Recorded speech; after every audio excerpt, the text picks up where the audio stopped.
Most people get this wrong when they think about Amazon FBA. They assume it is a fast money machine where you pick a product, ship it to Amazon, and start making thousands overnight. But here's the truth no one tells you. In 2026, Amazon FBA is still powerful, but it is not easy, not passive at the beginning, and definitely not guaranteed. The biggest mistake you need to avoid is jumping in without understanding how the system actually works today. Because Amazon has changed, customer expectations have changed, and competition has exploded. So here's the real question. Is Amazon FBA still worth it in 2026, or is it already too saturated? In the next few minutes, I will break everything down in a simple way.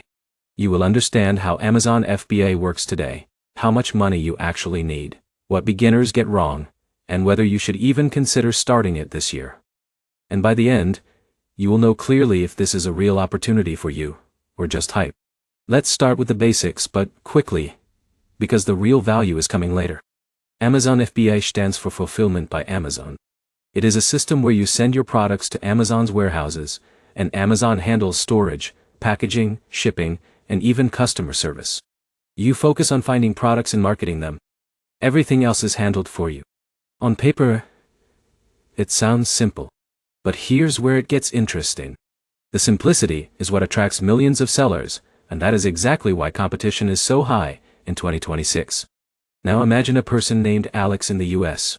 Alex finds a trending kitchen gadget, imports it from a supplier, sends it to Amazon, and starts selling. At first, it works. But then 20 other sellers copy the same product. Prices drop, ads get expensive, and suddenly profits shrink. This is the reality most beginners don't see. Now let's talk about whether it is still worth it. In 2026, Amazon FBA is not a beginner-friendly easy money model anymore, but it is still a strong business model if you treat it like a real business. Here's the problem. Most people approach it like a side hustle. Successful sellers treat it like a full-scale brand. Now here's where it gets interesting.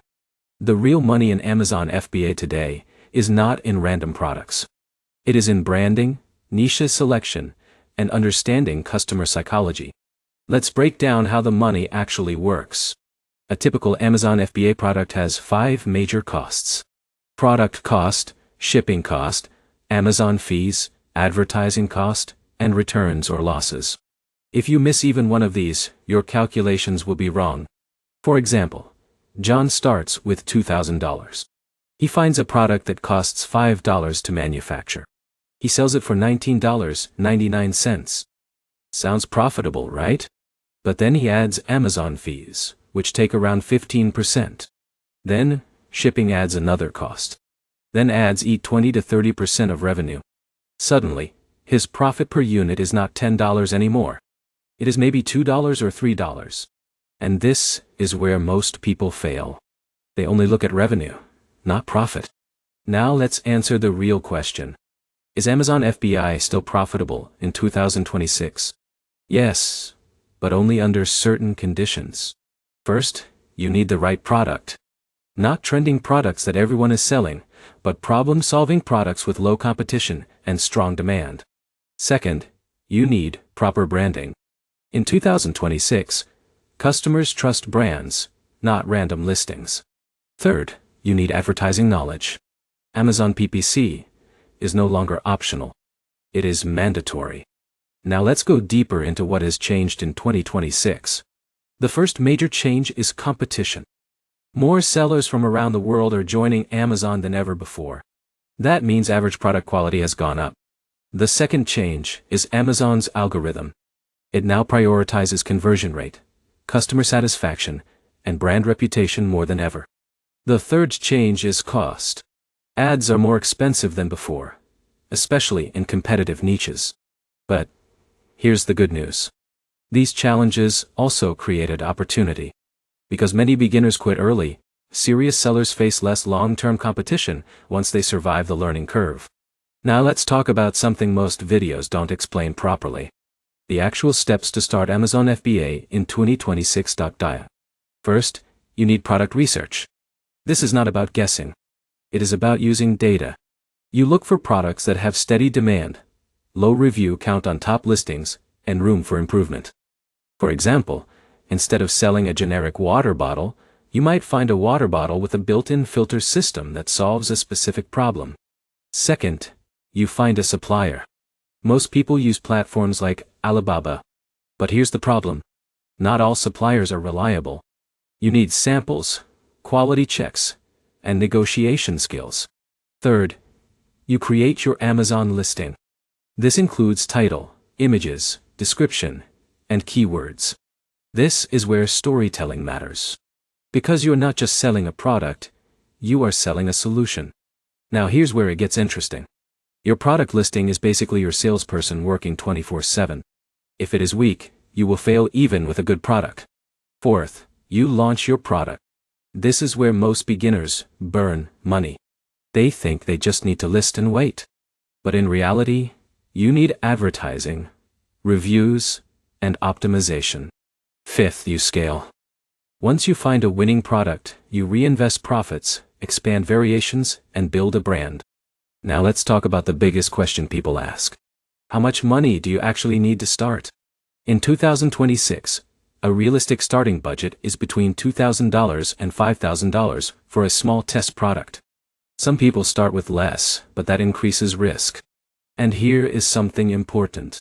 If you are expecting quick income in the first month, Amazon FBA is not for you.